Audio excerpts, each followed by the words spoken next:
जी, अस्सलाम वालेकुम dear students, I hope कि आप सब ठीक होंगे। जैसा कि हमारे अब ऑनगोइंग जो सेशंस हैं वो ऑनलाइन है, आप में से बहुत से स्टूडेंट्स कुछ चीज़ों को ग्रास्प कर पा रहे होंगे और कुछ चीज़ें ऐसी हैं जिनको समझने में ऑब्वियसली ऑनलाइन थोड़ा मुश्किल होता है। सो उस हवाले से I have decided to give you this lecture. इसके अंदर मैं रिकॉर्डेड लेक्चर आपके साथ ये वाला शेयर कर रहा हूँ, जिसमें वो तमाम कॉन्सेप्ट्स जो है वो आपके साथ मैं आपको गाइड करूँगा, टीच करूँगा, ताकि आप चाहें तो इनको दोबारा से पढ़ सकें, याद कर सकें और आप इनको फॉरवर्ड भी कर सकते हैं और दोबारा से रिवाइज भी कर सकते हैं। ठीक है। सो इसके बाद when you will listen to this lecture, उसके बाद इसमें रिक्वेस्ट आपसे ये है कि साथ वैसे ही जैसे आप क्लासरूम में लेक्चर लेते हैं उसी के अकॉर्डिंगली प्रिपेयर होकर बैठें। Like you should have your register and pen with you so that you can write the questions or things that you may not understand, और नोट्स बनाइए जैसे आप क्लास में बनाते हैं और साथ में वो क्वेश्चंस नोट डाउन करते जाएं जो आपके होंगे, ताकि एंड पे जब हम इस रिकॉर्डेड सेशन के बाद लाइव सेशन करेंगे जैसे जूम पे या गूगल मीट पे, तो उस पर वो आप तमाम क्वेश्चंस मुझसे पूछ सकें। सो अभी तक जो हम पढ़ चुके हैं बैंक्स क्रेडिट मैनेजमेंट में, क्रेडिट के जैसा कि सबसे पहले मनी एंड इट्स एवोल्यूशन के हवाले से बात की थी। आपके बहुत से क्यूरीज मिड टर्म के हवाले से भी होंगी, so just answering to that. जो आपका सिलेबस है वो मनी एंड इट्स एवोल्यूशन से स्टार्ट हो के फिर बैंकिंग के एवोल्यूशन है, फिर उसके बाद हमने पूरे बैंक का जो एक स्ट्रक्चर था उस पर बात की थी, जिसमें accounts department, cash department, remittance, clearing, trade, treasury, मतलब सब सारे बैंक का एक पूरा स्ट्रक्चर जो है वो डिस्कस किया था। और फिर उसके बाद हम स्पेसिफ़िक अपने टॉपिक जो कि क्रेडिट मैनेजमेंट है उसके ऊपर आ गए थे। सो क्रेडिट के हवाले से just to give you a summary, हमने 5 C's या 5 कैनन्स ऑफ लेंडिंग पढ़े थे, जिसमें character, cash flow, capacity, collateral और कंडीशन शामिल था। फिर उसके बाद क्रेडिट की हमने डिवीज़न की थी। उस डिवीज़न के अंदर there were actually 4 sides of credit department. The first one was the relationship side. Relationship side इन को अगेन क्विकली मैं समराइज़ कर देता हूँ ताकि जो चीज़ें आपके जहन में नहीं हैं वो आपको याद आ जाएं।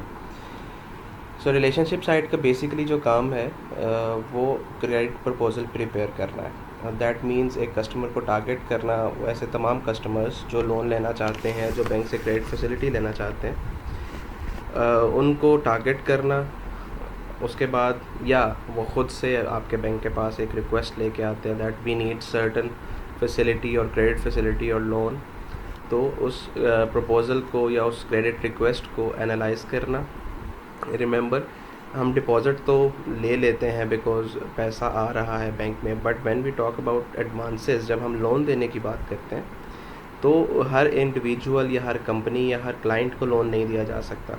एक उसकी मुख्तलिफ़ वजूहात हैं। एक वजह सबसे बड़ी ये है कि पैसा जो है वो मोस्टली डिपॉज़िट होल्डर्स का है।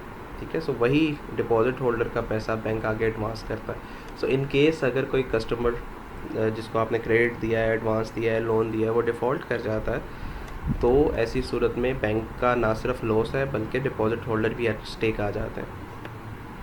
तो इसलिए जब भी हम एडवांसेस की तरफ या एडवांसेस की बात करते हैं तो हमें ये एनालाइज़ करना होता है कि ये कस्टमर हमारा प्रिंसिपल और इंटरेस्ट रीपे कर सके।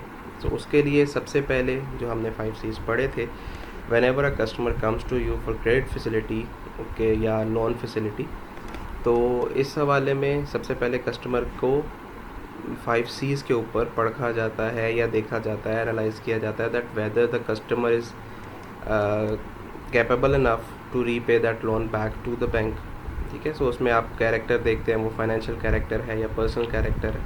फिर कैपेसिटी देखते हैं, कैपेसिटी मींस रीपेइंग कैपेसिटी, और क्या वो कस्टमर रीपे भी कर सकता है। फिर हम कैश फ्लो देखते हैं कि क्या कि फ्यूचर में जहाँ पे वो पैसा लगाना चाह रहा है, वो लोन जो वो ले रहा है वो कहाँ पे इन्वेस्ट करेगा, क्या फ्यूचर में कोई इनफ्लो आएगा और उसकी मतलब कैपेसिटी इंक्रीज़ होगी या नहीं होगी।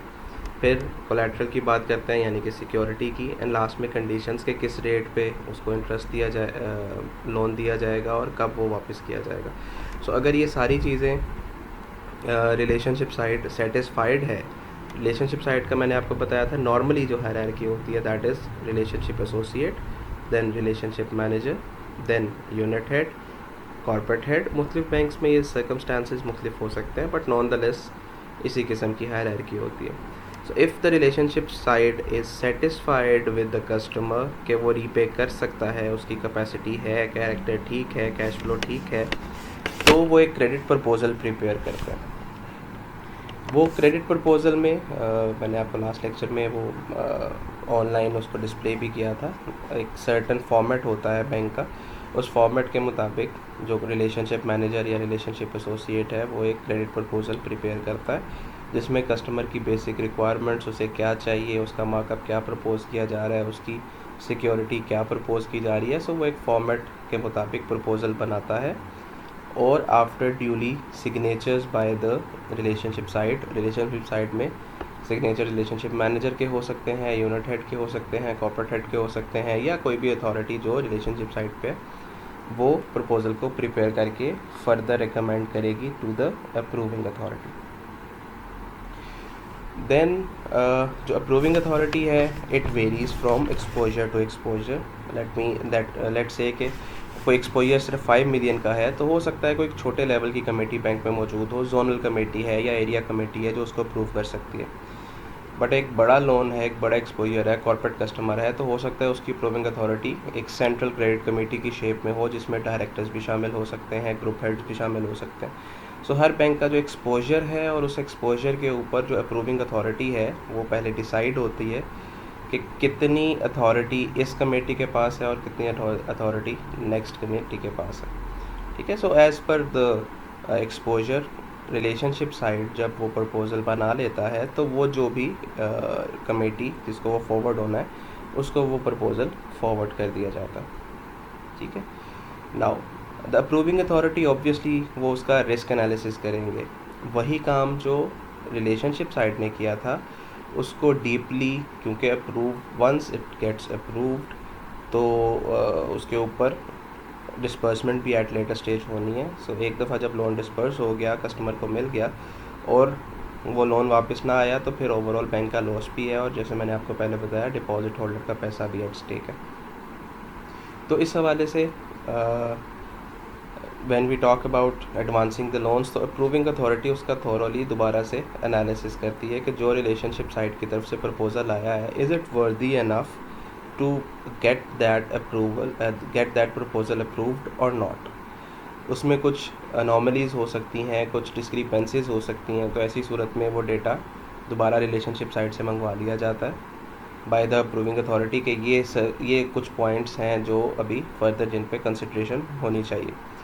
और the second option is that the approving authority is satisfied, तो वो प्रपोज़ल को अप्रूव कर देते हैं। So first was relationship side, then we have approving side, and the third department that we have in line is credit administration department, जिसे हम CAD के नाम से जानते हैं। So credit administration department basically क्या काम करता है, वो अप्रूवल या वो प्रपोज़ल जो अथॉरिटी ने अप्रूव कर दिया, अब वो अप्रूव्ड शेप में, दैट मीन्स कि जो अथॉरिटी है उसकी साइन किए जाएंगे जो अप्रूव करेंगे, मतलब that will be the evidence, the signatures will be the evidence कि अथॉरिटी ने उसको अप्रूव कर दिया। तो ऐसी सिनेरियो के अंदर जो अप्रूवल आएगा वो रिलेशनशिप साइड जब अथॉरिटी से अप्रूवल ले लेगी तो वो अप्रूवल का जो पेज है या जो अप्रूवल का फॉर्मेट है जो ड्यूली साइंड है बाय द अथॉरिटी वो CAD department, credit administration department को या कैड को भेज दिया जाएगा। अब कैड की जो मेन रिस्पॉन्सिबिलिटी है दैट इज़ कि जो भी चीज़ें रिलेशनशिप साइड ने प्रपोज़ की थी, लेट से कस्टमर 100 मिलियन का लोन लेने आया था और वो 100 मिलियन का जो लोन है वो किसी ना किसी एसेट के अगेंस्ट तो सिक्योर होना है। 5 C's में याद कीजिए, एक सी था कोलैटरल। दैट मीन्स कि अगर हम किसी कस्टमर को कोई लोन दे रहे हैं तो उसकी बैक पे हमें कोई सिक्योरिटी चाहिए, कोई कोलैटरल चाहिए, कोई एसेट चाहिए। तो जब कस्टमर का 100 मिलियन का लोन प्रपोज़ किया गया था तो रिलेशनशिप साइड ने साथ में ये भी प्रपोज किया था with the consent of the customer obviously, that the customer will give a certain asset as a security on which the bank will create charge. Now charges can be different. It can be hypothecation, it can be pledge, it can be mortgage, it can be lien. You might had studied it before, but we will also study it at some later stage जब हम securities की बात करेंगे.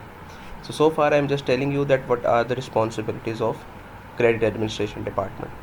सो CAD जो है वो उस proposal की बेस पे, उसमें जैसे रिलेशनशिप मैनेजर ने ये प्रपोज़ किया था कि हमें 100 मिलियन के स्टॉक्स के ऊपर हाइपोथिकेशन चार्ज जो है वो हम करवाएंगे so that we can secure over loan. So CAD department basically उस अप्रूवल की बेस के ऊपर जो रिलेशनशिप साइड से आया होता है, जिसमें रिलेशनशिप मैनेजर ने ये चीज़ें प्रपोज़ की थी that against the loan of ₹100 million the customer will provide hypothecation charge over stocks of the company for rupees let say 150 million. तो अब प्रपोज़ल में तो जस्ट ये एक चीज़ प्रपोज़ की गई थी, एक वर्बल या एक रिटन चीज़ थी जो सिर्फ एक कागज़ पे लिखी गई थी कि 100 मिलियन का लोन के अगेंस्ट कस्टमर हमें 150 मिलियन के स्टॉक्स के ऊपर हाइपोथिकेशन चार्ज देगा. Now all the things which were written on the proposal they actually needs to be executed in practical scenario. ठीक है, जैसे जो मैं आपको बात कर रहा हूँ कि 100 मिलियन के लोन के अगेंस्ट 150 मिलियन का चार्ज क्रिएट करवाना है हाइपोथिकेशन पे, तो इसकी डॉक्यूमेंटेशन प्रिपेयर की जाएगी. कैड का जो प्राइमरीली काम है वो यही है कि जो भी चीज़ें ये सिक्योरिटी या एसेट्स प्रपोज किए गए हैं, उन एसेट्स को, उस सिक्योरिटी को परफेक्ट करना. परफेक्ट करने से मतलब ये है कि उनको इन लाइन, उनकी तमाम डॉक्यूमेंटेशन पूरी करना, रेलिवेंट अथॉरिटीज़ बॉडीज़ के साथ जहाँ जहाँ उस चार्ज को रजिस्टर किया जाना चाहिए वहाँ पे रजिस्टर करवाना, और जब वो सारी सिक्योरिटीज़ परफेक्ट हो जाएं उसके बाद कस्टमर को विड्रॉल अलाउ करना, यानी कि डिसबर्समेंट अलाउ करना. ठीक है, सो इस हवाले से जो कैड की रिस्पॉन्सिबिलिटी जैसे मैं आपको बता रहा हूँ, सो लेट से ABC लिमिटेड एक कंपनी है जो 100 मिलियन की एक फैसिलिटी बैंक से ले रही है और उसके अगेंस्ट वो 100 मिलियन का स्टॉक्स के ऊपर चार्ज दे रही है, हाइपोथिकेशन चार्ज, और साथ में एक प्रॉपर्टी है, कोई मिल है या उसकी फैक्ट्री है जिसके ऊपर वो मॉर्गेज चार्ज दे रही है. ना मॉर्गेज चार्ज मीन्स एक इमूवेबल प्रॉपर्टी के ऊपर, जैसे लैंड बिल्डिंग के ऊपर चार्ज होता है. सो वो मॉर्गेज भी क्रिएट करवाने के लिए रजामंद है, जो कि प्रपोज़ल में लिखा भी गया था, और साथ में स्टॉक्स के ऊपर 100 मिलियन का चार्ज भी रजिस्टर होना. तो अब ये जब अप्रूव हो जाएगा क्रेडिट प्रपोज़ल, तो कैड डिपार्टमेंट इस प्रपोज़ल की बेस पे के ऊपर लीगल डॉक्यूमेंट्स प्रिपेयर करेगा ABC लिमिटेड के नाम पे. हाइपोथिकेशन चार्ज के लिए जो डॉक्यूमेंट कस्टमर साइन करता है या कैड जो है वो प्रिपेयर करता है डॉक्यूमेंट, उसका हम कहते हैं लेटर ऑफ हाइपोथिकेशन. इसी तरह प्लेज के चार्ज के लिए लेटर ऑफ प्लेज चार्ज जो है वो साइन किया जाता है. इमूवेबल प्रॉपर्टी के लिए या मॉर्गेज के लिए जो डॉक्यूमेंट साइन होता है उसे हम कहते हैं MODTD, memorandum of deposit of title deeds. ठीक है, सो मतलब जो भी चार्ज होगा उसके अगेंस्ट एक स्पेसिफिक जो डॉक्यूमेंट है वो प्रिपेयर किया जाता है. सो कैड डिपार्टमेंट वो डॉक्यूमेंट्स प्रिपेयर करेगा और उन डॉक्यूमेंट्स को प्रिपेयर करने के बाद रिलेशनशिप साइड को देगा कि ये डॉक्यूमेंट्स कस्टमर से साइन करवा के दें. So once the customer agrees, that means उसकी एग्रीमेंट हमें कैसे पता चलेगा, वो डॉक्यूमेंट को साइन करेगा. जो कॉन्सेंट नीचे विटनेस होंगे और कॉन्सेंट के तौर पे वो साइन करेगा कि यस आई एग्री कि मेरे जो एसेट्स हैं, जो स्टॉक्स हैं या मेरी जो फैक्ट्री है उसके ऊपर आप जो बैंक है वो चार्ज क्रिएट कर सकता है. सो वो डॉक्यूमेंट साइन कर देगा और वो डॉक्यूमेंट्स कस्टमर से फिर रिलेशनशिप साइड और रिलेशनशिप साइड से कैड डिपार्टमेंट को जमा करवा दिए जाएंगे. नाउ द कैड जो है, जो क्रेडिट एडमिनिस्ट्रेशन डिपार्टमेंट है, वो उन डॉक्यूमेंट्स की बेस के ऊपर रेलिवेंट जो भी अथॉरिटीज़ हैं वहाँ पे उसको चार्ज रजिस्टर करवाएगा. सो पहली चीज़ ये हो गई कि कस्टमर के डॉक्यूमेंट्स बनाए गए, फिर वो डॉक्यूमेंट साइन करवाए गए, जिसका मतलब है कि कस्टमर एग्री करता है कि आप मेरे एसेट के ऊपर चार्ज क्रिएट कर लें. और तीसरा उस चार्ज को रजिस्टर करवाना। जैसे कंपनी के जो चार्ज रजिस्टर होते हैं वो SECP, security and exchange commission of Pakistan में चार्ज रजिस्टर होता। इसीलिए अगर हम इमूवेबल प्रॉपर्टी की बात करें तो पहले तो फ़र्द के ऊपर जो टाइटल डॉक्यूमेंट होता है किसी भी प्रॉपर्टी का, उस पर लिखा जाता है कि फ़र्द जो है ये हसूल कर्ज़ा के लिए ली जा रही है, यानी कि इस प्रॉपर्टी के ऊपर लोन लिया जा रहा है। सो ये उस फ़र्द पे लिख दिया जाता है। जब तक उसका लोन बाकी रहता है या पे ऑफ नहीं होता, तब तक बैंक NOC इशू नहीं करता, नो ऑब्जेक्शन सर्टिफिकेट इशू नहीं करता, जिसका मतलब ये है कि वो प्रॉपर्टी ट्रांसफ़र नहीं हो सकती किसी दूसरे के नाम पे, क्योंकि उसके ऊपर लियन मार्क्ड है या रहन है कि इस प्रॉपर्टी के अगेंस्ट लोन लिया गया है और ये किसी और के चार्ज में है। तो उसको तभी ट्रांसफ़र किया जा सकेगा जब वो चार्ज रिमूव होगा। ठीक है। सो कैड सेकंड जो काम कर रहा है, वो जो डॉक्यूमेंट्स कस्टमर ने साइन करके दिए थे उनकी बेस के ऊपर जो भी रेलेवेंट बॉडीज़ हैं, जो अथॉरिटीज़ हैं, वहाँ पे चार्ज रजिस्टर करवा रहा है। अब चार्ज रजिस्टर करवाने का एक इम्पॉर्टेंट जो रीज़न है वो ये है कि कस्टमर हो सकता है एक प्रॉपर्टी के अगेंस्ट 2 या 3 बैंकों से लोन ले रहा हो। जैसे मैंने आपको भी फैक्ट्री की बात की या किसी मिल्क की बात की, कस्टमर वो factory as a security 3 banks को दे रहा है, या इसी तरह बाकी कोई स्टॉक्स हैं जो हाइपोथिकेशन चार्ज बैंक मुख्तलिफ जो कस्टमर है वो मुख्तलिफ बैंकों से लोन ले रहा है और अपने स्टॉक्स हाइपोथिकेट करने का इजाज़त दे रहा है। तो ऐसी सूरत में अगर कस्टमर डिफ़ॉल्ट कर गया बाद में, तो जो सिक्योरिटी या जो एसेट बैंक के पास चार्ज में मौजूद हैं एज अ सिक्योरिटी जो बैंक ने लिए थे, ऑब्वियसली या बाहरी ऑप्शन बैंक के पास यही है कि उनको बेच के अपना पैसा पूरा कर ले। अगर कस्टमर डिफ़ॉल्ट कर गया है, कस्टमर पैसे पे नहीं कर रहा, जो भी उसकी कमिटमेंट्स थी वो फुलफ़िल नहीं कर रहा, तो ऐसी सूरत में अब बैंक उस कस्टमर के जो एसेट्स थे उनको बेचेगा और उनको बेचने के बाद जो भी पैसा आएगा उससे अपना लोन एडजस्ट करेगा। सो जब बैंक वो एसेट बेचने की बात हम करते हैं तो फिर क्वेश्चन ये आएगा कि अगर 3 या 4 बैंकों से लोन लिया गया था एसेट के अगेंस्ट, तो पहले किसका राइट है? मतलब जब एसेट बिका तो सबसे पहले किस बैंक को दिया जाएगा? HBL को दिया जाएगा, अल्फला को दिया जाएगा, नेशनल बैंक को दिया जाएगा, किस बैंक को दिया जाएगा? सो यहाँ पे उस चार्ज की इम्पोर्टेंस क्रिएट होती है कि जिसने चार्ज सबसे पहले क्रिएट करवाया होगा डेट के अकॉर्डिंगली, पहला राइट उसका होगा। फिर जिसने उसके बाद करवाया, जिसे हम रैंकिंग चार्ज कहते हैं, first ranking, second ranking, third ranking. So जिसकी फर्स्ट रैंकिंग होगी, जिसने सबसे पहले चार्ज क्रिएट करवाया होगा, सबसे पहले राइट भी उसका होगा। यानी कि एसेट बिका, सिक्योरिटी बिकी, तो जो भी पैसे आए वो पैसे सबसे पहले उसको मिलेंगे जिसने सबसे पहले चार्ज क्रिएट करवाया था। फिर अगर उसमें से पैसे बच जाते हैं तो फिर सेकंड वाले को मिलेंगे, फिर थर्ड एंड सो ऑन। सो इसलिए ये जो सारा काम है कि कस्टमर से डॉक्यूमेंट साइन करवाना और उन डॉक्यूमेंट्स की बेस पे जो भी रेलेवेंट बॉडीज़ अथॉरिटीज़ हैं वहाँ पे चार्ज को रजिस्टर करवाना, SECP में रजिस्टर करवाना और टाइमली रजिस्टर करवाना, ताकि आपका राइट जो है वो सुपीरियर रहे। लोन देने की प्रायोरिटी से डिफ़ॉल्ट के केस में पैसे उस तरतीब से नहीं मिलते। फॉर एग्ज़ाम्पल कि लेट से बैंक अल्फला ने ABC कस्टमर है कोई, उसको सबसे पहले लोन दिया लेकिन चार्ज क्रिएट नहीं करवाया। उसके बाद HBL है, उसने उसी कस्टमर को लोन दिया, मतलब पहले बैंक अल्फला ने दिया, बाद में HBL ने दिया, लेकिन चार्ज HBL ने पहले रजिस्टर करवा लिया। तो ऐसी सूरत में डिस्पाइट के लोन पहले अल्फला ने दिया था, अगर कस्टमर डिफ़ॉल्ट कर गया, एसेट बिके, तो पैसे पहले एसेट बेचने से जो पैसे मिलेंगे उससे पहले HBL अपना लोन रिकवर करेगा, क्योंकि रिकॉर्ड्स के अंदर SECP के पास पहले HBL ने चार्ज रजिस्टर करवाया था और बाद में अल्फला ने करवाया। हालांकि लोन देने की तरतीब डिफरेंट थी, लोन में पहले अल्फला ने दिया था। सो इसलिए ना सिर्फ डॉक्यूमेंटेशन साइन करवा लेना, बल्कि उसके अकॉर्डिंगली रिकॉर्ड के अंदर या अथॉरिटी के पास उस चार्ज को रजिस्टर करवाना भी इम्पॉर्टेंट है। सो ये सारा काम था कैड का। अब कैड का जब वो सारी सिक्योरिटी परफेक्ट हो गई, सिक्योरिटी परफेक्ट होने से मतलब कि कस्टमर ने लोन के लिए अप्लाई किया, अप्रूव हो गया, अप्रूव के बाद उसके तमाम जो भी डॉक्यूमेंट साइन होने थे वो कस्टमर ने साइन कर दिए, उन चार्जेस को रेलेवेंट अथॉरिटीज़ के पास रजिस्टर करवा लिया गया, सब काम मुकम्मल हो गया। इसके बाद कैड जो है वो एक डॉक्यूमेंट इशू करेगा जिसे हम कहते हैं डिसबर्समेंट ऑथराइजेशन सर्टिफिकेट, डैक।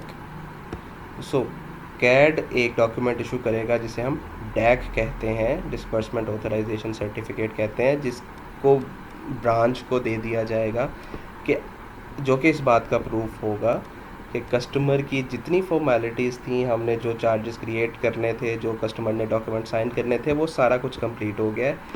अब आप कस्टमर के अकाउंट में पैसे जो हैं वो क्रेडिट करते हैं, जिसका मतलब ये है कि कस्टमर अब चाहे तो वो पैसे जो लोन के पैसे थे वो कस्टमर चाहे तो यूटिलाइज़ कर सकता है, यूज़ कर सकता है, विड्रॉ कर सकता है। ठीक है। सो ये सारा जो प्रोसेस था ये कैड का प्रोसेस था। और फोर्थ जो पार्ट है जो मैंने आपको बताया दैट इज़ सैम, जिसको कुछ बैंक्स में स्पेशल एसेट मैनेजमेंट कहते हैं, कुछ में रेमेडियल एसेट मैनेजमेंट कहते हैं, मुख्तलिफ बैंक में इसका नाम मुख्तलिफ है।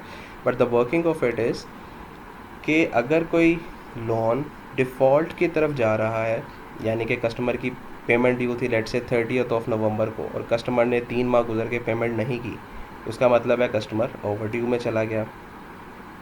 अब ये जो क्लाइंट है ये स्पेशल एसेट ये बैंक जब भी कोई एडवांस करता है, लोन देता है, तो वो बैंक के लिए एसेट होता है ना, तो ये एक स्पेशल एसेट बनने जा रहा है। दैट मीन्स इसको एक्स्ट्रा केयर की ज़रूरत है क्योंकि ये डिफ़ॉल्ट की तरफ जा रहा है। सो जो फोर्थ क्रेडिट का एक पिलर होता है उसको हम कहते हैं सैम डिपार्टमेंट, जो ऐसे लोन्स को डील करता है जो बैंक ने ग्रांट कर दिए, कस्टमर ने यूटिलाइज़ कर लिए, लेकिन रीपेमेंट में मसला आ रहा है, कस्टमर अपनी कमिटमेंट्स पूरी नहीं कर रहा, ड्यू डेट जो थी वो गुजर गई है और कस्टमर अभी तक लोन रीपे नहीं कर रहा। सो ऐसी सिचुएशन में वो केसेस सैम डिपार्टमेंट को फॉरवर्ड कर दिए जाते हैं ताकि वो प्रॉपरली कस्टमर से नेगोशिएट करें और विन विन सिचुएशन के ऊपर काम करके कि कस्टमर इस काबिल हो जाए कि वो रीपे कर सके और इसी तरह बैंक को भी लॉस ना हो। तो ये सारी सिचुएशन फिर सैम डिपार्टमेंट देखते हैं। ठीक है। सो ये बेसिकली 4 पिलर्स थे जो क्रेडिट डिपार्टमेंट में काम करते हैं। Now moving forward, non fund based facility. So first one is fund based facility and the second one is non fund based facility. Fund based facilities वो होती हैं जो जिसमें बैंक का डायरेक्टली पैसा इन्वॉल्व होता है।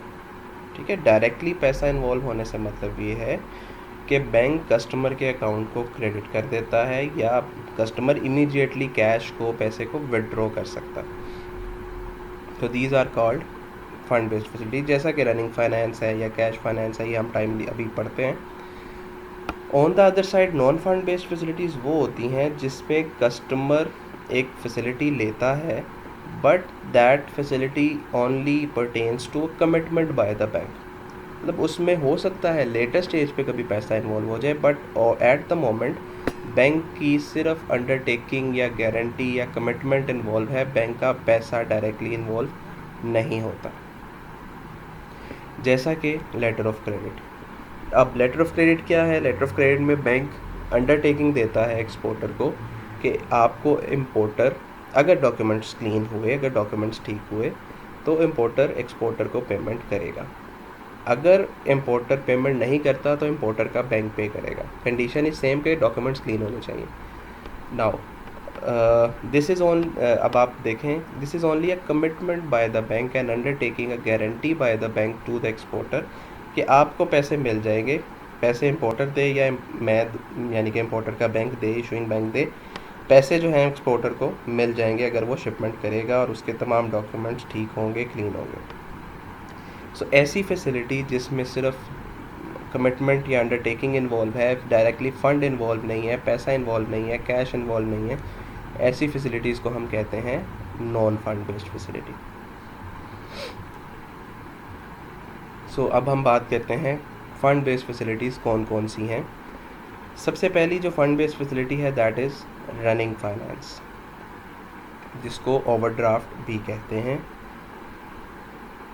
इसकी एब्रीविएशन RF है, जैसा मैंने आपको बताया कि सबसे पहले हमें कस्टमर की नीड एनालिसिस करनी है कि कस्टमर आपके पास आया है तो उसका पर्पस क्या है, उसको लोन चाहिए तो वो क्यों चाहिए, उसको क्या कोई बिल्डिंग बनानी है, कोई प्लांट एंड मशीनरी इंपोर्ट करनी है, या एक्सपोर्ट करने के लिए उसे रॉ मटेरियल ख़रीदना है, या उसे क्रेडिटर्स को पे करना है, या उसको किसी को गारंटी करनी है।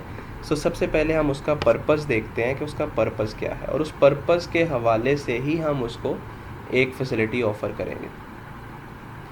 रनिंग फाइनेंस का जो पर्पस है that is to meet working capital requirements. Now, what is working capital requirement or working capital need? Working capital need means day to day need.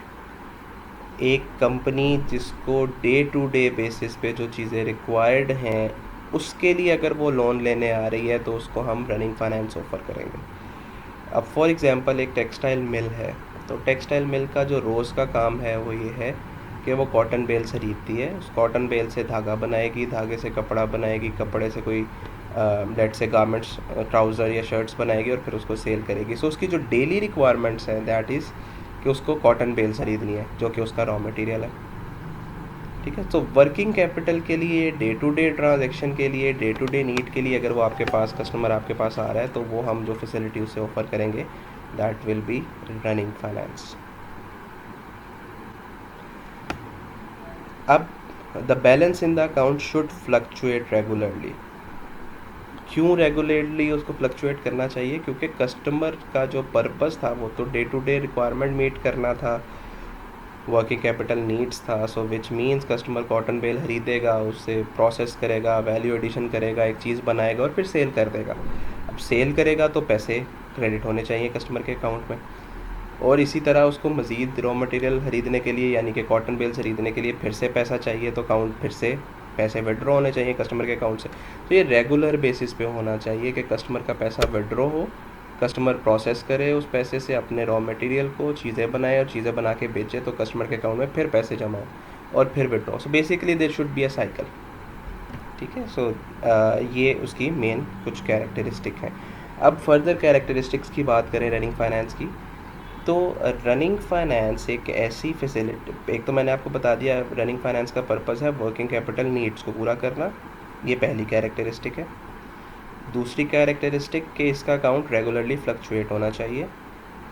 Third characteristic that it is a revolving credit line. Now revolving credit line का मतलब ये है कि customer एक specific limit जो है वो दी जाएगी, कस्टमर उस लिमिट को यूज़ करेगा और उसको यूज़ करने के बाद उसको अगर रीपे कर देता है तो जितनी अमाउंट रीपे की है वो अमाउंट दोबारा से कस्टमर के लिए अवेलेबल हो जाती है कि वो यूज़ कर ले। ये एक सर्कल चलेगा। मैं एग्जांपल से आपको बताता हूँ। लेट्स से एक कस्टमर है, ABC टेक्सटाइल लिमिटेड है, जो 200 मिलियन का रनिंग फाइनेंस इसको अप्रूव कर दिया जाता है। तो कस्टमर आया, उसने रिक्वेस्ट की वर्किंग कैपिटल नीड के लिए, हमने बीइंग अ बैंकर उसको RF अप्रूव कर दिया 200 मिलियन का। अब यहाँ पे 3 कॉन्सेप्ट आप नोट कर लें, लिख लें। पहला, अप्रूव्ड लिमिट। अप्रूव्ड लिमिट का मतलब है वो मैक्सिमम अमाउंट जो कस्टमर विड्रॉ कर सकता है या बैंक ने उसको विड्रॉ करना अप्रूव किया है। जो मेरी एग्जांपल में जो मैं आपको दे रहा हूँ उसमें 200 मिलियन है। Second is outstanding limit. पहली अप्रूव लिमिट थी, दूसरी है आउटस्टैंडिंग लिमिट। आउटस्टैंडिंग लिमिट का मतलब ये है कि कस्टमर जितनी लिमिट यूटिलाइज कर रहा है, 200 मिलियन में से लेट से 50 मिलियन कस्टमर ने विड्रॉ कर लिए, तो जो विड्रॉ कर लिए that will be the outstanding amount of the customer. ठीक है, और last one is available limit which is simply approve limit minus outstanding limit.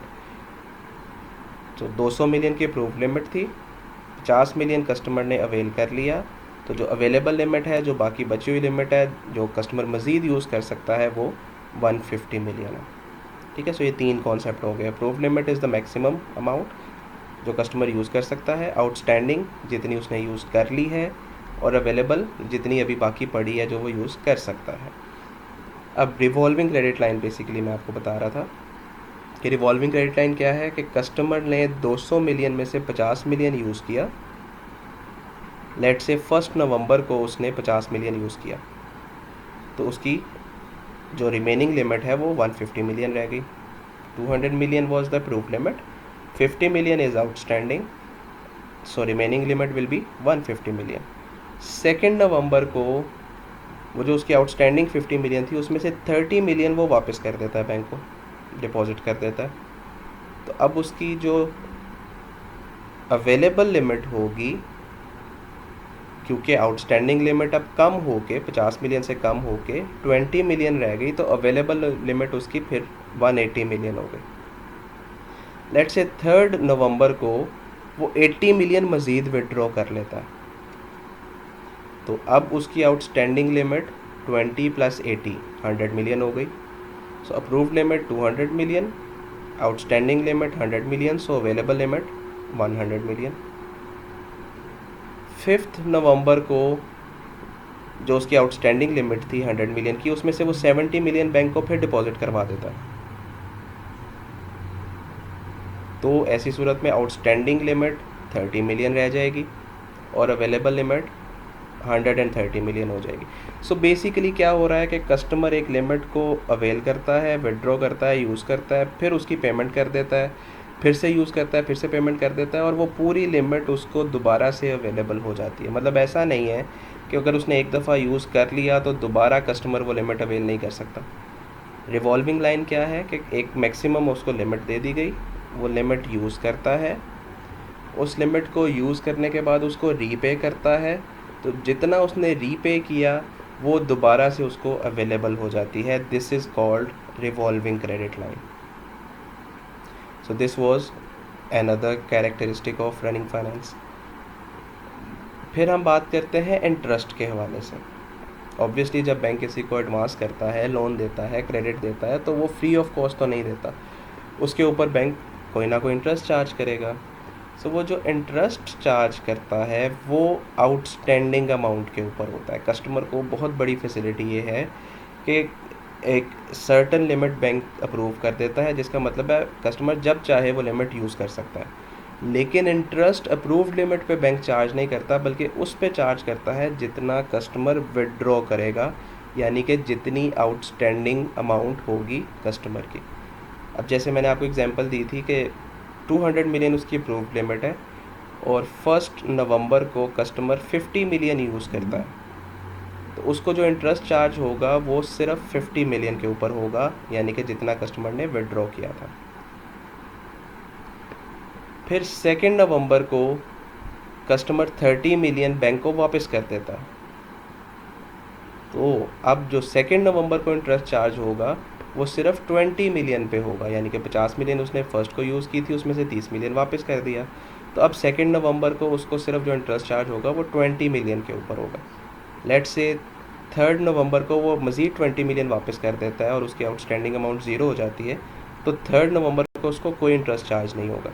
So this is another characteristic of running finance को जो customer को interest देना पड़ता है वो आउटस्टैंडिंग अमाउंट के ऊपर देना पड़ता है, कि जितना वो यूज़ कर रहा है सिर्फ उतने पे इंटरेस्ट वो दे रहा है, हालांकि उसको मुकम्मल लिमिट अवेलेबल है, वो जब मर्ज़ी चाहे विड्रॉ करे। यानी कि बैंक तो सैंक्शन कर चुका है, कस्टमर यूटिलाइज़ करे या ना करे ये कस्टमर की स्वाधीन है, बट स्टिल उसके ऊपर सिर्फ उस अमाउंट के ऊपर इंटरेस्ट चार्ज होगा जो आउटस्टैंडिंग अमाउंट होगी।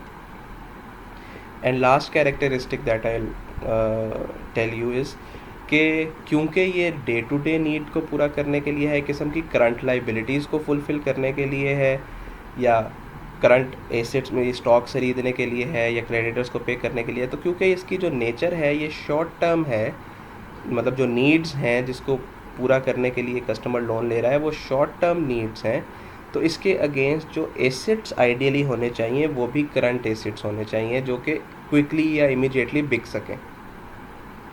सो बैंक जो सिक्योरिटी डिमांड करेगा प्राइमरीली वो होगा चार्ज ऑन स्टॉक्स और चार्ज ऑन बुक डेट्स, इस तरह, मतलब जो करंट एसेट्स टाइप के नेचर की चीज़ें हैं। और फिर उसको एडिशनली सिक्योर करने के लिए सेकंड कलेटरल के तौर पे बैंक उससे, अगर कस्टमर प्राइम नहीं है या कस्टमर के ऊपर डाउट है, तो फिर बैंक एडिशनल सिक्योरिटी उससे मॉर्टगेज भी ले सकता है, यानी मूवेबल प्रॉपर्टी पे भी चार्ज ले सकता है। ठीक है, सो प्राइमरीली हम उसको सिक्योर करेंगे, इस किस्म की फैसिलिटी या रनिंग फाइनेंस को प्राइमरीली उसको करंट एसेट्स के साथ सिक्योर करेंगे, प्लस एडिशनल सिक्योरिटी के तौर पे हम उससे फर्दर इमूवेबल प्रॉपर्टी या मॉर्टगेज चार्ज भी क्रिएट करवा सकते हैं। सो these were the details of running finance. So that's fine till today. यहाँ तक आप, आई होप कि आपको सब समझ आ गया होगा।